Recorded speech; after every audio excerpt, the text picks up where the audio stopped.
morning, folks. You are very welcome to Bandido Talks. We're out in nature again, lessons in nature. And we've got an interesting one for you today, folks. What is the topic of discussion? Why is this an interesting one? Well, you see, I saw something at the weekend that I thought I had to share with you all. Because there's a good lesson in this, actually. And as soon as I saw this thing at the weekend, I thought, this has to be on Bandido Talks. Because it actually ties in very nicely to something that we make reference to frequently on the show about absolutely judging a book by its cover. You know the way you hear this, folks? How many times have you heard, "Oh, don't judge a book by its cover. Disregard the cover. It's not important. It's what's within that counts the most." Look, of course, what is within the pages of the book is extremely important. We know that.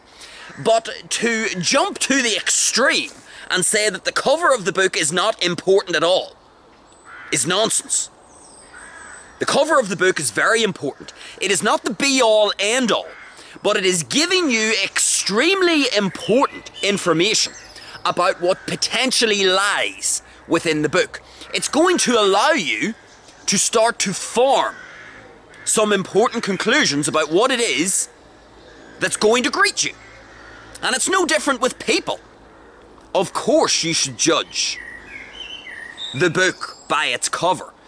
It doesn't mean that your final conclusion is based off the cover only, but the cover definitely is going to inform your final conclusions. That is true. So we've heard this before, folks. Never judge a book by its cover. I fucking hate that phrase. Hate it. It's a bit like blood is thicker than water.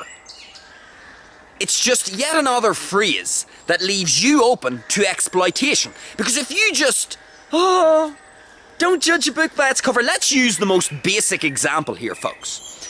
If you are walking at 9 o'clock at night and it's starting to get dark, and some dude who is 6'5" with 15 piercings across his face, big scars down his cheeks, tattoos up his neck and his arms, and he's got a fucking utility belt on with guns in it. Should you judge the book by its cover? Or should you say, no, never judge a book by its cover? He's only 6'5", he only has big scars down his cheeks. He has a whole fuckload of tattoos, and he's got a utility belt full of guns. But no, don't judge the book by its cover. I'm sure he's a big, wholesome chungus. Of course you should judge a book by its cover. It could save your life, judging a book by its cover. So look, we don't need to jump to extremes. We don't need to say it's all about the inner contents of the book. We also don't need to say it's all about the cover. It's an integrated picture. Both are important. The contents of the book are important, and the cover is important. All right. So we've established that now. So let me tell you about what I saw at the weekend, because it fits in, it sort of ties all of this together, what I'm saying. So here I am, out for a walk. I'm walking with my brother. We are going to the shops, and we are passing a church. And clearly there must have been mass on, or something. There must have been some ceremony in the church. So there were a whole bunch of people parked outside, making their way in for this mass or ceremony, whatever it was. And as my brother and I were walking through the car park, we saw one of the priests that were going to be involved in this ceremony. And as we were approaching his car, we could see him sort of in the distance. We could see the little collar. And so we knew we were approaching a priest. And as we got closer to the priest, he sort of ducked into his car And then when he came out of his car again, just as we were passing, he had a big, dirty cigarette hanging out of his mouth. Smoking away like a choo-choo train. You know, folks, this is the interesting thing. When I think of a priest, I basically think of a fucking monk. That's what basically comes to my mind. A priest is supposed to symbolize not giving in to temptations. Am I wrong here? You know, they're supposed to be refraining from getting involved in relationships with women. They're supposed to devote their life to God. They're not supposed to be gambling. They're not supposed to be drinking a whole bunch of alcohol, getting drunk at the weekend down at the local club. They're not supposed to have a big tube, which we call a cigarette, hanging out of their mouth. Can you not see, folks? When I was walking past this priest, there was this mismatch between what a priest is supposed to be and what I'm seeing in front of me. Priests are up there on the altar preaching. That's what they do. They get up and they preach the gospel and whatever else. They're trying to, you know, convince us that their belief system is the right belief system. There are lots of belief systems out there, folks. So this priest, a Catholic priest, he's trying to convince people that his belief system is the right one to buy into. Okay, that's fine. Everybody in the world is selling something, including me. So I don't have a problem with that. Okay, if you want to convince someone to become a Catholic and go to Mass, visit church, go to confession, do all this stuff, follow God as interpreted through the lens of a Catholic priest, fine. But you see, in my head, folks, when I think of a priest, I'm thinking of a monk. Because if you're going to get up on an altar that is literally risen above everyone else, think about this, folks. Think about the imagery when you're in a church, when you're at Mass. The priest is literally elevated above everyone else. In other words, the priest, and I know some people aren't going to like this terminology perhaps, but the priest is being put on a pedestal relative to the average peon who goes to the ceremony. In other words, the way a church is structured, the priest is given an elevated platform, meaning that the priest is more important than the peon. The priest is in a position of authority relative to the peon who's attending the service. So it's interesting, folks, when you elevate someone up on a platform, which is what happens at Mass, the priest is up on his platform talking down to people. Now you gotta be careful, folks, because you see, if you're going to mechanically raise yourself above other people and talk down to them, because you are, through God's eyes, because you're a priest, you're somehow elevated above the average person. If that's going to be your position in life, folks, you would want to have your ducks in a row. Because the way I look at the world is, if someone is elevating themselves above other people, well then, they are naturally going to be subjected to a critical analysis. That doesn't mean that we are criticizing them in a negative sense. It just means literally what the word means, a critical analysis. We're going to analyze this person, because if this person is up on a wee pedestal, up on an altar, elevating themselves above everyone else, in other words, the implicit message here is, I'm holier than you, I'm superior to you, I've been given more authority than you, and so I'm now going to preach down to you from the altar. If that's the position you're going to take in life, folks, you would want to have your ducks in a row, your house in order. And so when I go past this priest and he's got a big ugly tube that we call a cigarette sticking out of his mouth, and he's puffing away. Is a priest not supposed to symbolize, resisting temptation? If I had let me put it a different way. Let's imagine I had walked past this priest, and instead of him getting out of his car smoking a cigarette, he was banging some chick in the back seat. Let's imagine this. So instead of smoking a cigarette, he's banging some chick in the back seat. If I were to stumble across such a scene, what would I think? Well, I would think that priest is giving in to his temptations, because the priest is supposed to be holier than thou. We see this with Father Ted, don't we, folks? Ted and Dougal and Father Jack. Father Jack's an alcoholic and smokes a whole bunch of cigarettes. Dougal is Dougal, and Ted is basically a gambler. And in one of the famous episodes, remember the Lent episode in Father Ted? For those of you who are familiar with the show, Father Jack tries to give up alcohol. In other words, he tries not to give in to the temptation of consuming alcohol. Ted smokes cigarettes, so Ted tries to give up cigarettes. And Dougal, because he's Dougal, his vice is fucking rollerblading. But the other two, one's drinking alcohol, one's smoking cigarettes. Folks, we all know this. Let's be honest.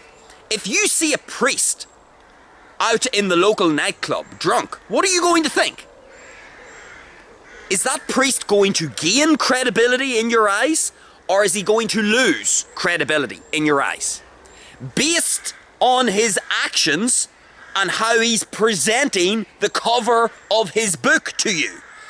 If the priest, let's say there's a priest, let's say you don't know who this priest is, let's call him Father William. So let's say Father William, you've never met Father William, you don't know who he is.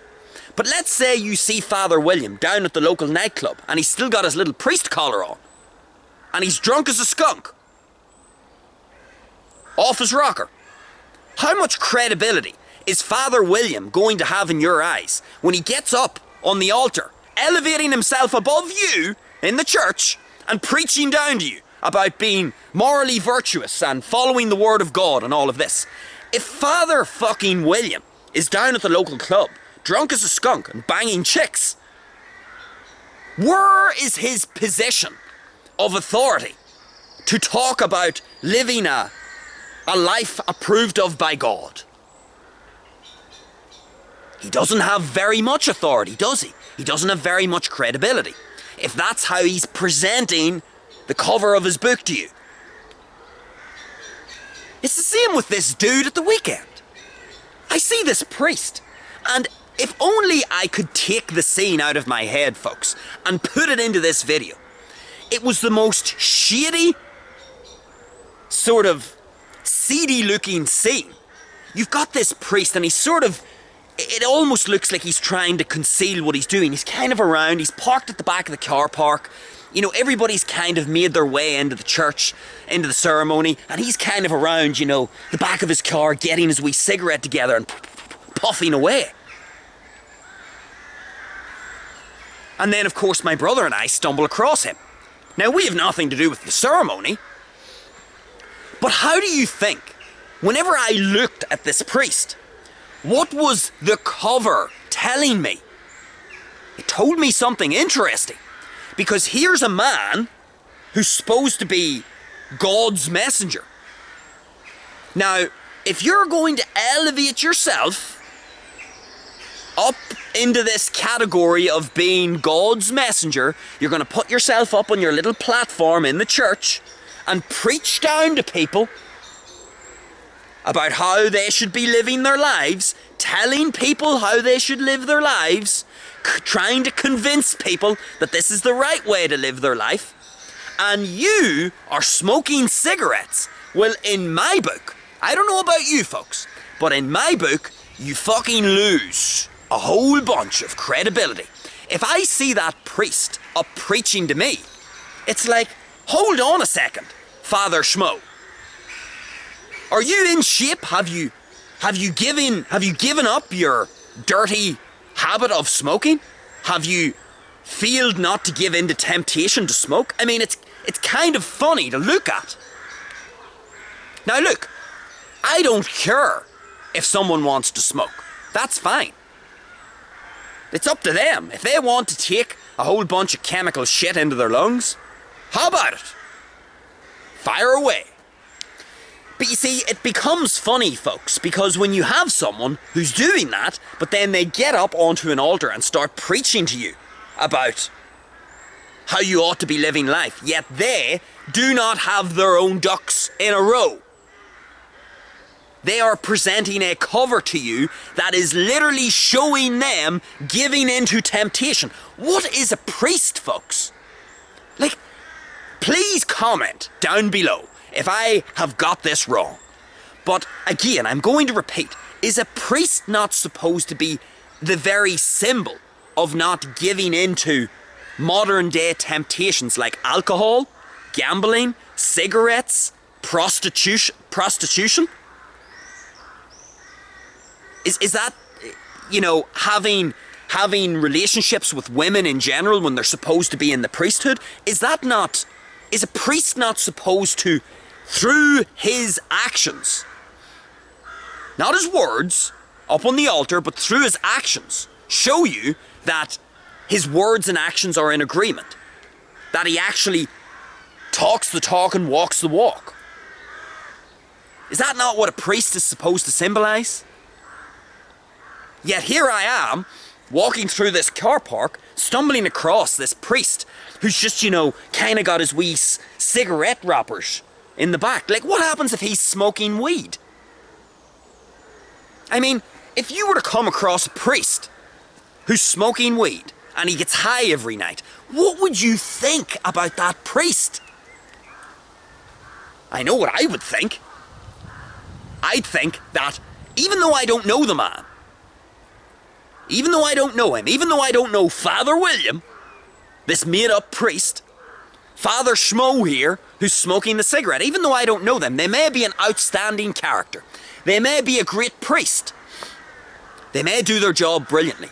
But folks, the cover of the book here is telling me something interesting.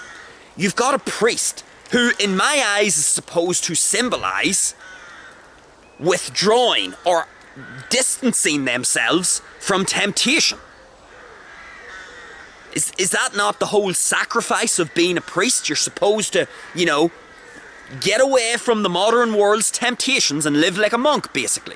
Is that not the point? You're supposed to be a pure individual who's not contaminated by, you know, all of these traps in the modern world. Yet whenever I see the priest smoking like a choo-choo train, I'm supposed to then hold him in the same esteem when he gets up on the altar and preaches down to me from his position of moral superiority because he's a messenger of God. Folks, the lesson here is quite straightforward. The cover that you are presenting is very important. I am presenting a cover to you right now. This is no accident. I dress this way deliberately. There's a reason why I'm in a tank top, a silver chain, aviator sunglasses, and a red bandana. There's a reason why I go on the way I go on Bandido Talks.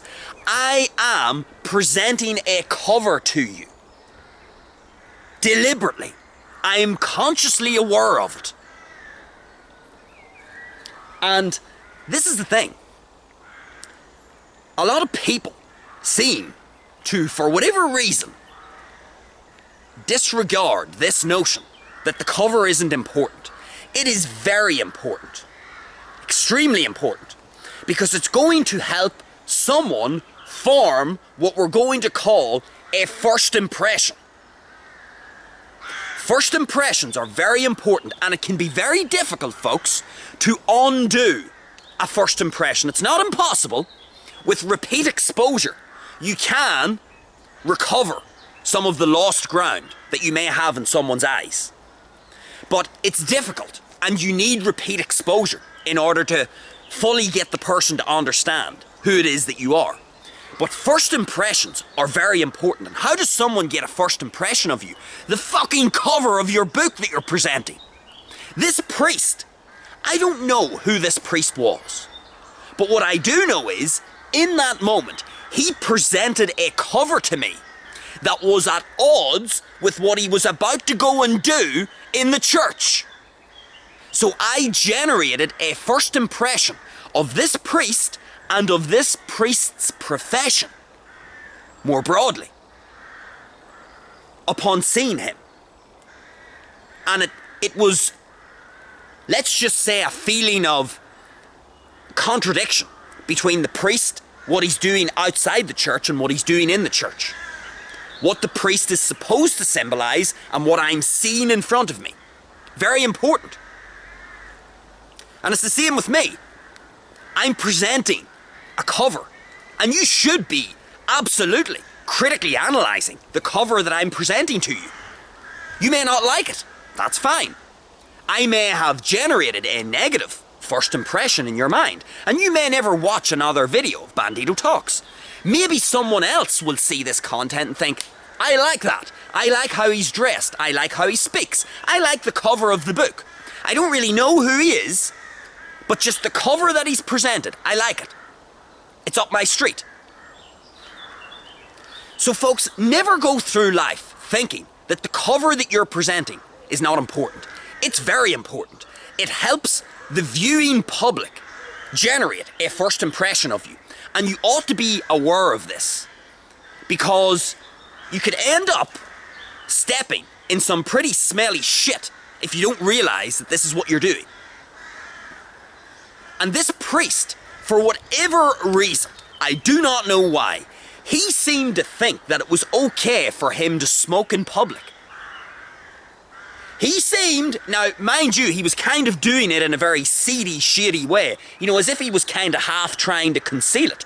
But why would you take your habit of smoking, which is basically the priest, what the priest is signalling to me?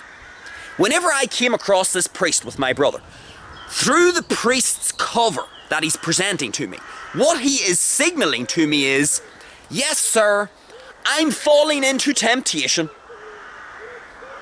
I'm not living by the priest's doctrine, but I'm going to go up onto the altar and preach anyway, from my position of authority, moral superiority as God's messenger. So yeah, no, it's fine. I'll just fall into temptation.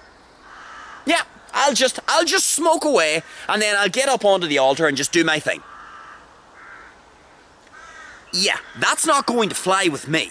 That's not a message that's going to, let's just say, if I was teetering on the edge of going to church and going to mass and thinking of using my precious time, energy and attention to go to a ceremony and listen to a priest, that is not exactly selling me the notion that I should go very well, because it makes me feel like the priest is a fraud. Now, whether he's a fraud or not is still up for debate, because I don't know the man.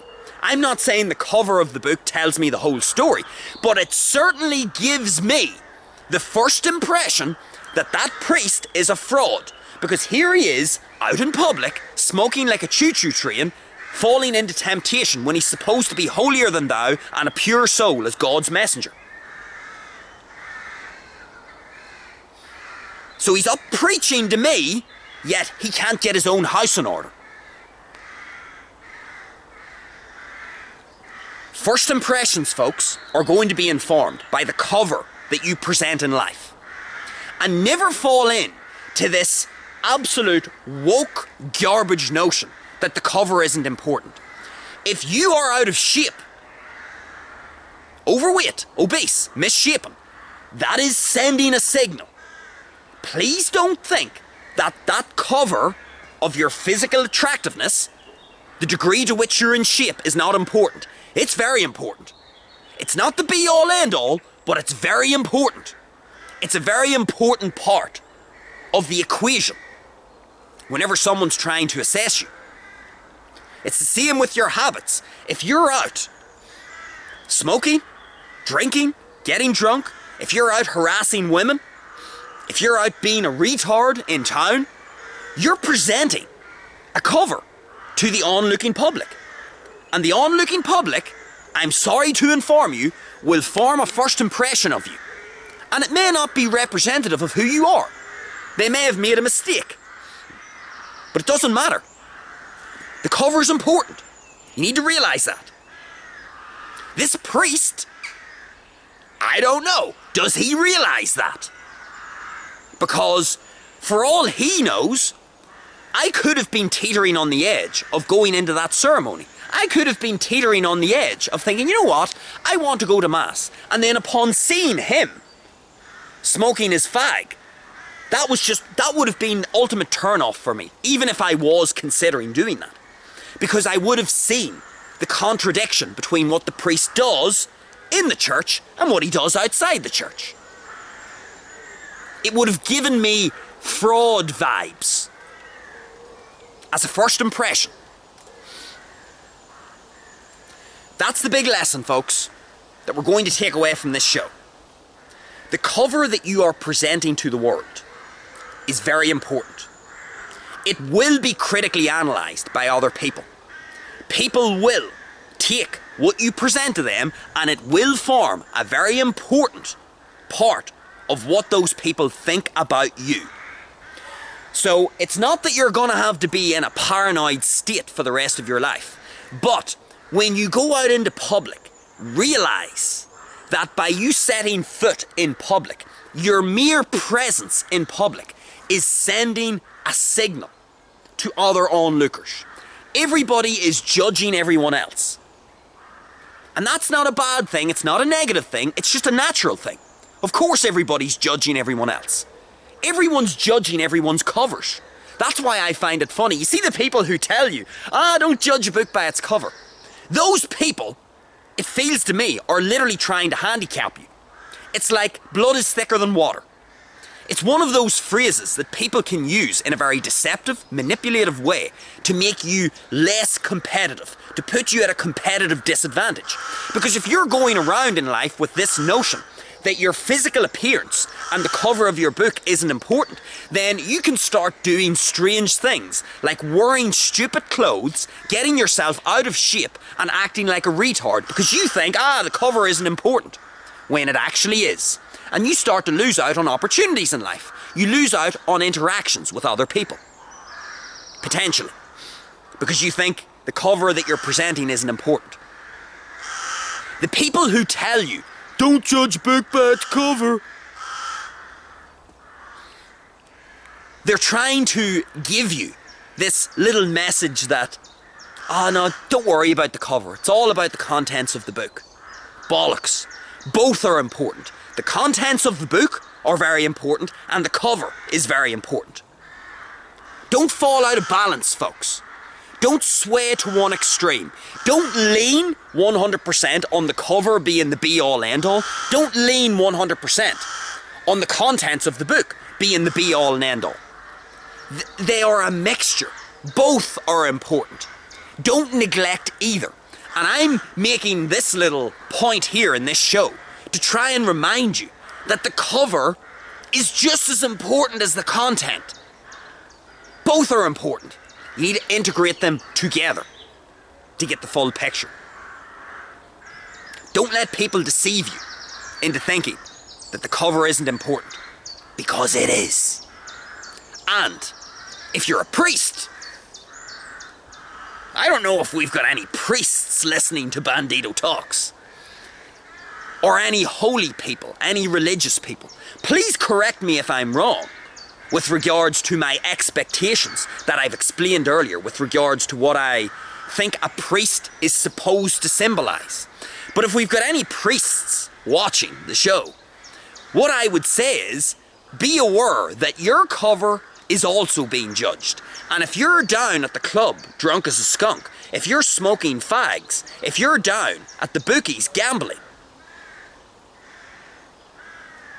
if you're harassing women and into prostitution, believe me, you will lose credibility. People will judge your cover for what they're seeing. And you can't then expect to go into mass and put yourself up on your little elevated platform and think that everybody's just going to listen to you as the messenger of God. That's nonsense. That's not reality. And we can learn from that, folks. Take care of your cover and make sure that you're presenting your cover exactly how you want to present it.